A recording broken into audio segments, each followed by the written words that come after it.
Bismillahirrahmanirrahim. Assalamualaikum warahmatullahi wabarakatuh. Alhamdulillahi nahmaduhu wa nasta'inuhu wa nastaghfiruh wa na'udzu billahi min shururi anfusina wa min sayyiati a'malina may yahdihillahu fala mudhillalah wa may yudlilhu fala hadiyalah.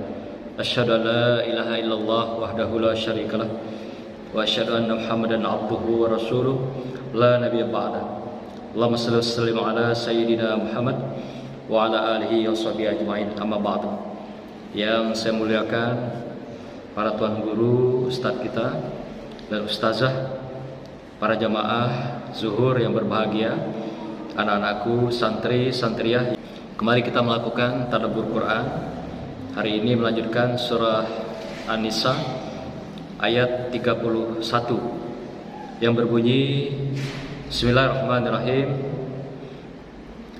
Inna tajtanibu kaba'ira ma tanhauna anhu nukaffiru ankum sayi'atikum mudkhalan karima. Jika kamu menjauhi dosa-dosa besar di antara dosa-dosa yang kamu mengerjakannya, niscaya kami hapus kesalahan-kesalahanmu, dosa-dosamu yang kecil, dan kami masukkan kamu ke tempat yang mulia, yaitu surga Jannatun Na'im. Shadaqallahul azim.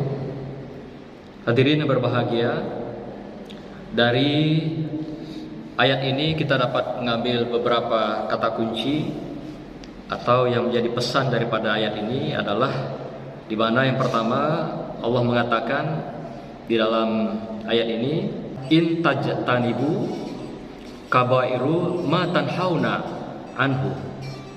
Jika kamu menjauhi dosa-dosa besar di antara dosa-dosa yang dilarang kamu mengerjakannya, maka kalian dengan cara demikian Allah akan menghapus kesalahan-kesalahanmu atau dosa-dosamu yang kecil. Itu yang pertama. Artinya Allah meminta kita, sebagaimana pesan dalam ayat yang lalu mengatakan bahwa dibuka pintu taubah kepada kita. Sebesar apapun dosa yang kita lakukan, kata Rasulullah itu, sekalipun sebesar bumi dan isinya, atau seluas 7 langit dan bumi beserta isinya, jika kamu bertobat dan tidak lagi mengulangi kesalahan dan dosa-dosa itu, Allah akan ampuni dosa-dosa kamu itu, dengan tentunya kembali kepada Allah, bertaubah. Nah, ini Allah pertegas kembali dalam ayat ini bahasanya tentang dosa-dosa besar. Jadi kalau kamu meninggalkan, menjauhi dosa-dosa besar di dalam kehidupan, maka dosa-dosa kecil yang kamu lakukan maka akan dihapus oleh Allah SWT di dalam kehidupan kalian. Tapi namun demikian, Rasulullah mengatakan ketika kita melakukan dosa kecil, kalau berlanjut, berketerusan, dia jadi dosa besar juga gitu. Nah, karena itu ketika dosa kecil kita lakukan pada pembahasan yang lalu, maka satu dosa ikuti dengan 10 kebaikan. Artinya jangan sampai dosa kecil itu menumpuk. 1, 2, 3 setiap hari kita lakukan. Kalau 1, 2, 3 dan seterusnya menumpuk banyak dan juga menjadi dosa besar. Akhirnya dihitung tetap dalam kehidupan kita dosa-dosa besar. Oleh karena itu ada beberapa pandangan di dalam dosa besar ini. Hadis-hadis juga mengatakan ada yang berikan 7 dosa besar, ada yang berikan 15. Bahkan saya punya buku itu ada yang 100 dosa besar. Jadi kalau dilihat dari buku 100 dosa besar itu, semua sudah masuk dalam wilayah dosa besar. Sampai ghibah pun dikategorikan dosa besar gitu, yaitu membicarakan atau bergunjing tentang orang lain, baik menggunjingkan tentang kebaikannya dan atau juga menggunjingkan tentang keburukannya. Ini dianggap juga dosa besar di dalam pandangan 100 dosa besar itu. Dalam pembahasan ini kami hanya membahas beberapa hal saja. Pertama, dosa besar ini yang jelas hampir semua pandangan pendapat mengatakan bahwa yang pertama teratas adalah dosa syirik. Syirik kepada Allah SWT, yaitu kalau istilah bahasa Indonesia itu adalah menduakan Allah, atau kita menganggap ada Tuhan selain Allah. Atau lagi kalau seperti Fir'aun itu mengatakan bahwa dirinya sendiri adalah Allah, itu Tuhan. Dia mengatakan ana rabbakum, aku adalah Tuhanmu, kata si Fir'aun. Nah, dia bukan lagi syirik seperti manusia biasa, menyembah pada ada kekuatan Tuhan yang lain. Tetapi malah Fir'aun menyatakan dirinya sendiri adalah Tuhan. Jadi sudah di atas dari syirik sebenarnya apa yang dilakukan oleh Fir'aun itu di dalam kehidupannya. Karena dia merasa dia hebat, dia kaya, dia punya kekuasaan dan punya kekerajaan segala macam. Tetapi dengan cara-cara demikian dia sampai menyatakan dirinya adalah Tuhan di hadapan manusia lainnya. Sehingga dengan pernyataan dia yang luar biasa itu, sampai hari ini muminya pun masih terpelihara dengan baik. Si Fir'aun ini, kalau kita pergi ke Mesir, di sana ada museum yang khusus, memang museum Fir'aun itu. Saya berapa kali ke sana, 2 atau 3 kali itu masuk ke museum ini, dan masih utuh daripada mumi daripada Fir'aun ini. Mumi itu ya seperti mayat yang diabadikan oleh Tuhan, ditemukan di Laut Merah, kemudian diangkat, kemudian dia masih utuh. Nah, sampai hari ini kalau kita berjalan ke Mesir, ketemulah muminya Fir'aun itu di dalam museum itu. Ini bukti-bukti sejarah bahwa ada seorang manusia yang menyatakan dirinya melebihi dari Tuhan, dan artinya dia menjadi tandingan Tuhan di dalam kehidupan. Nah, ini diabadikan sampai dalam sejarah. Ada sejarah yang pernah saya baca, seorang panglima perang dari Israel yang bernama Musayyid. Musayyid itu seorang panglima perang yang matanya buta sebelah. Mata sebelahnya ditutup pakai kacamata hitam. Kemudian waktu itu mumi Fir'aun ini berada di Prancis, ditaruh di museum di Prancis. Lalu dia datangi museumnya ini, lalu dia datangi muminya Fir'aun ini. Lalu ketika dia masuk ke dalam museum itu, disuruh semua keluar. Penjaga museum suruh keluar. Lalu apa dia lakukan dengan Fir'aun ini dan muminya ini? Dia pukul, dia tinju ini Fir'aun ini. Dalam sejarah itu dia balas dendam. Gara-gara engkau Fir'aun, kami menderita umat Israel dan Yahudi ini, katanya. Sampai begitu dia dendam dengan Fir'aun itu. Kata Fir'aun ini yang membuat mereka jadi menderita dalam kehidupannya Yahudi dan Israel itu.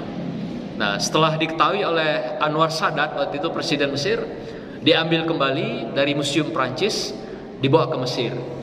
Akhirnya sampai sekarang Fir'aun ini ada di Mesir. Inilah salah satu makhluk manusia yang menyatakan dirinya bukan saja syirik malah, tapi lebih dari syirik itu. Nah, ada lagi yang lain, dosa-dosa besar yang kita kenal dari beberapa pandangan hadis dan juga beberapa riwayat. Yaitu yang kedua adalah terkait dengan birrul walidain, yaitu ketaatan kepada orang tua atau durhaka kepada kedua orang tua. Dalam hadis dikatakan, ridallah fi ridal walidain, suhtullah fi suhtul walidain.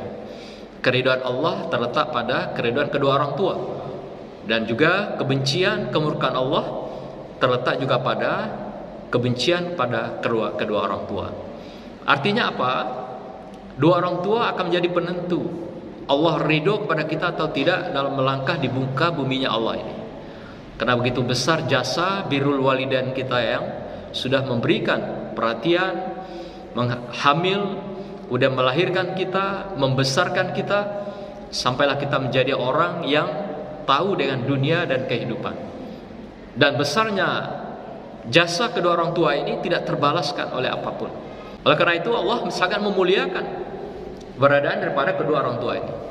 Dan kata Rasulullah, barang siapa yang durhaka kepada orang tuanya, wabil khusus kepada ibunya, itu akan dibuktikan langsung oleh Allah Subhanahu wa taala betapa kemurkaan itu dibuktikan di dunia. Apakah dengan berbagai musibah, azab, dan berbagai bala yang diberikan, ditimpakan pada manusia yang durhaka kepada kedua orang tuanya. Pada masa Rasulullah pernah dikisahkan, seperti misalnya sejarah Alqamah, di mana Alqamah ini adalah seorang anak yang soleh sebenarnya, tinggal dengan ibunya tercinta yang telah ditinggal oleh ayahanda tercinta. Jadi mereka hanya berdua di rumah, mulai dari kecil, remaja sampai dewasa, Alqamah adalah anak yang soleh, yang sangat santun, berbakti pada orang tua, patuh taat kepada Allah SWT, dan rajin ibadah dan puasa. Pun begitu juga melakukan amal soleh, sedekah dan sebagainya. Menikah dengan seorang wanita pilihannya, lalu menjadilah dia suami istri. Lalu dia pindah dari rumah ibunya, tinggal sang ibu sendirian di rumah, dia tinggal di rumah tersendiri karena sudah berkeluarga.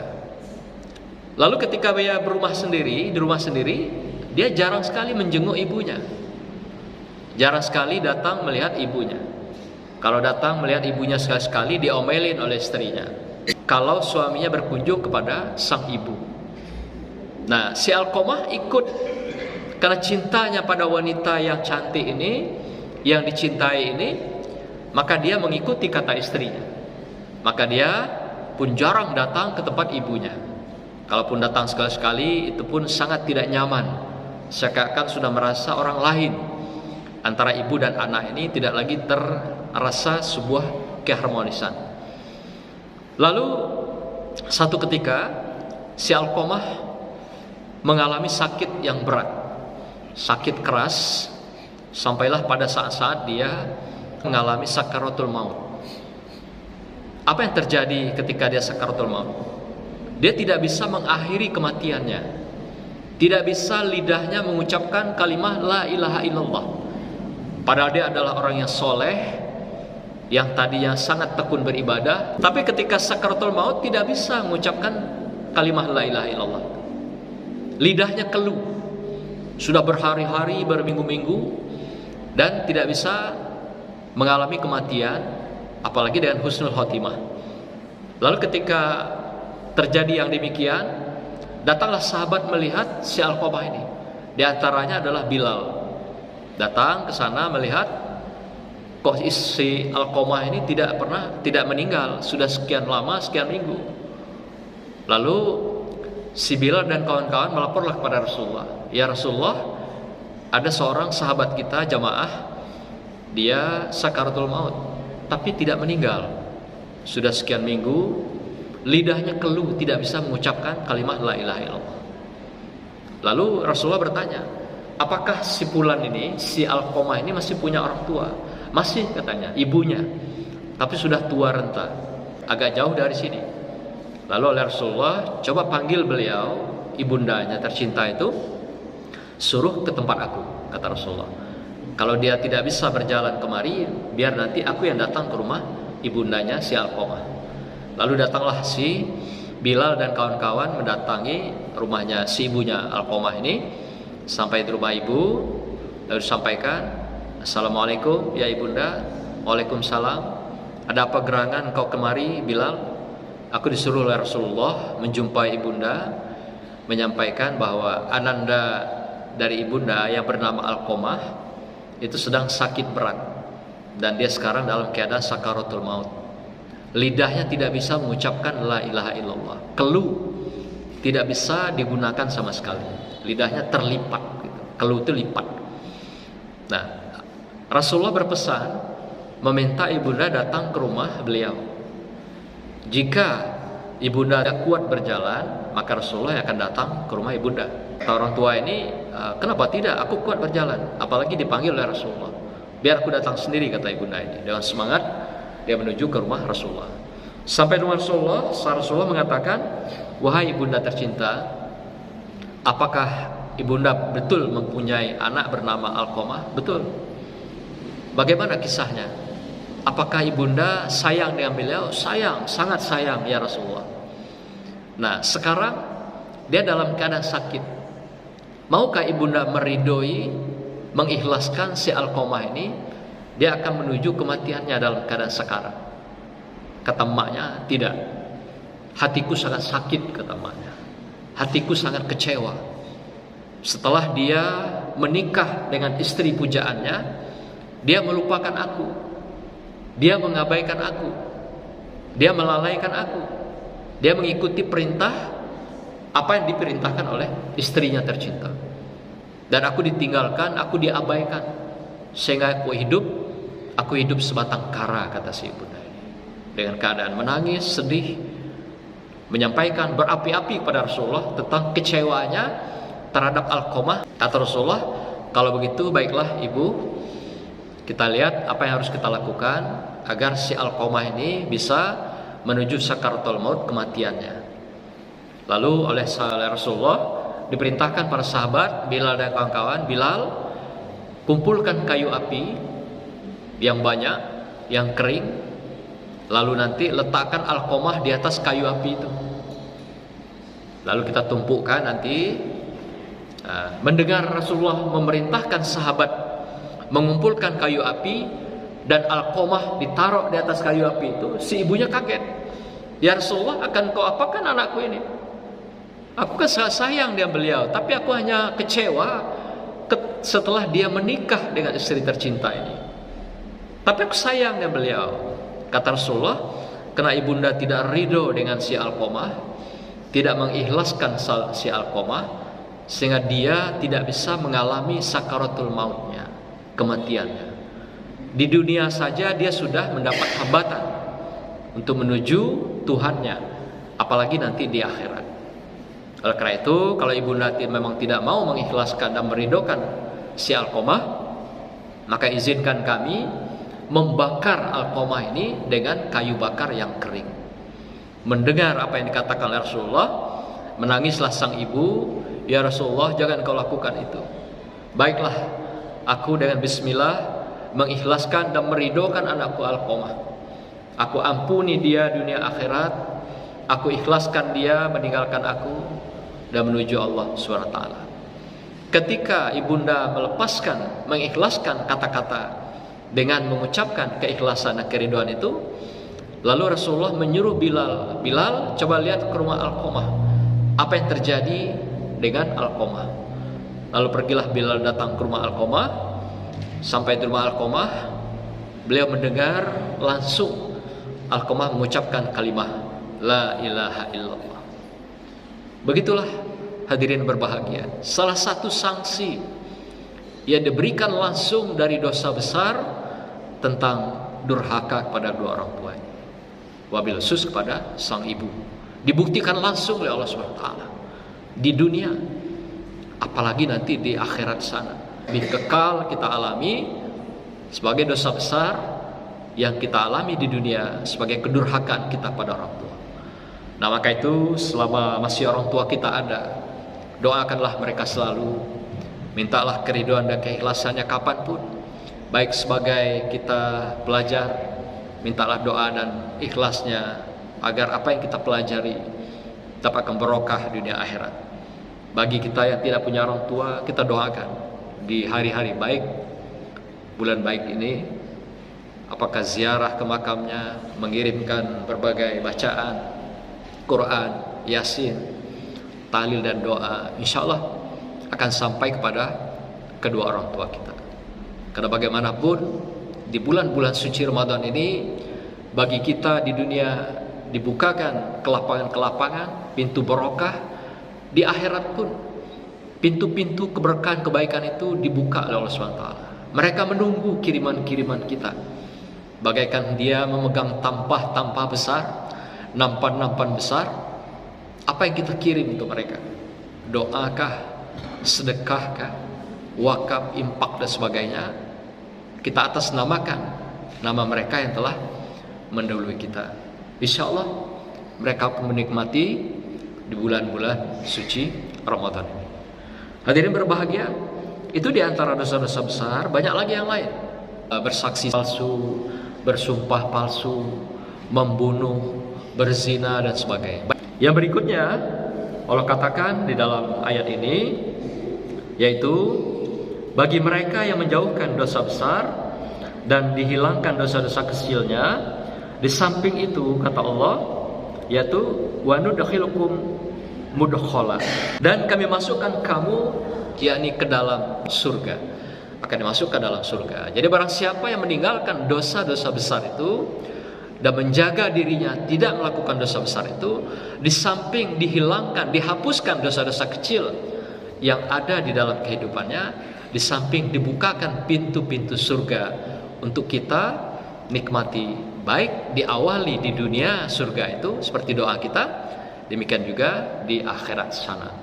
Insya Allah mudah-mudahan kita bisa menjaga diri kita dari berbagai hal yang berkenaan dengan dosa-dosa besar ini, sehingga kita bisa merawat berbagai perjalanan hidup kita, merawat perjuangan kita, merawat pengabdian kita, sehingga pada saatnya kita akhir dengan yaitu husnul khotimah. Semoga Allah ampuni kita semua, berkati kita terlebih di bulan puasa yang suci ini, dan juga kita tetap dalam ampunannya. Demikian, wassalamualaikum warahmatullahi wabarakatuh.